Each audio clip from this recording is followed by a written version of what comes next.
Le président de la République, François Hollande, a présenté ses vœux. Fidèle au moins à cette tradition de fin d'année, il a tenté d'offrir à des Français de plus en plus moroses des raisons d'espérer. Dans un discours fleuve, à grands coups d'envolée lyrique et optimiste, François Hollande appelle les Français à se mobiliser pour impulser ce grand bond en avant qu'il semble appeler de tous ses vœux, du moins économiquement. En effet, c'est sur les prochaines mesures qu'entend développer le gouvernement que porte l'essentiel de son discours.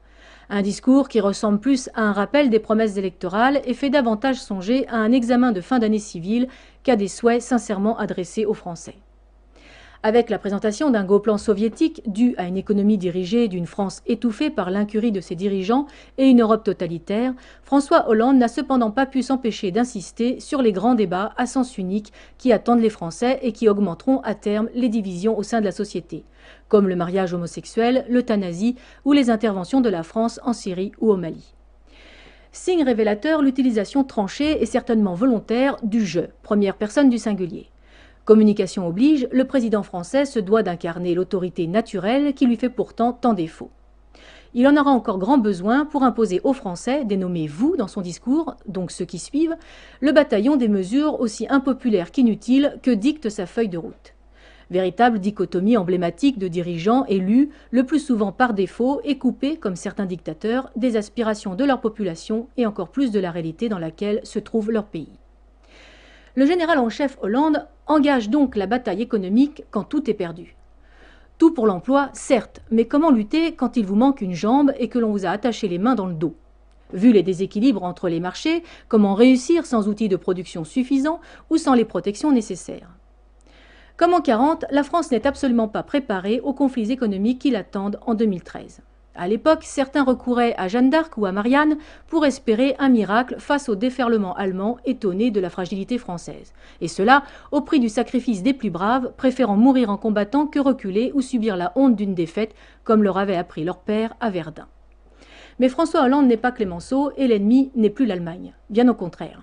Il serait peut-être préférable de s'appuyer sur son économie compétitive et le pragmatisme de ses dirigeants qui, eux, ne s'illusionnent pas des épreuves à venir et des efforts que devront fournir les Allemands. La chancelière Angela Merkel, lors de son allocution pour la nouvelle année, a averti ses concitoyens que l'environnement économique sera plus difficile en 2013 qu'en 2012. Elle les a appelés à la patience et au courage. En raison d'un ralentissement de la croissance économique, l'Allemagne prévoit une croissance de 0,4% quand la France, elle, en reste à son illusoire 0,8%. La chancelière marque ainsi une nette différence d'opinion avec François Hollande qui se montre, lui, très optimiste. Autre différence importante, la chancelière a redonné fierté et réussite aux Allemands en faisant entendre leur voix, en appelant à plus de responsabilité les États de la zone euro comme dans le reste du monde. À l'instar du président de la Fédération de Russie, Vladimir Poutine, qui a rappelé dans ses vœux que 2012 fut une année importante pour le pays. Les résultats de la Russie, tant économiques que diplomatiques, en témoignent. Pas de discours fleuve ni moralisateur. Dans un style direct et révélateur, Vladimir Poutine s'est exprimé à la première personne du pluriel. Le je singulier et détaché s'effaçant devant le nous collectif. Les vœux du président Poutine sont un véritable témoignage de reconnaissance et d'estime adressé au peuple russe, le remerciant de son courage et du travail accompli pour œuvrer à l'unité ayant permis de tels résultats. Il a réaffirmé sa confiance en une Russie consciente de son histoire et de sa capacité de développement actuelle comme future, en lui demandant de demeurer attentive, disponible et miséricordieuse envers autrui, mais sans attendre de miracle, car il convient de ne compter que sur ses propres forces et sur ses proches. L'accent a été mis sur les valeurs familiales et patriotiques et donc sur l'unité permettant de résister à toutes les épreuves et de construire l'avenir sur des bases stables. Comme il l'a souligné, au seuil de l'avenir, nous espérons certes des changements heureux et porteurs de joie, et nos projets personnels sont inséparables de la Russie.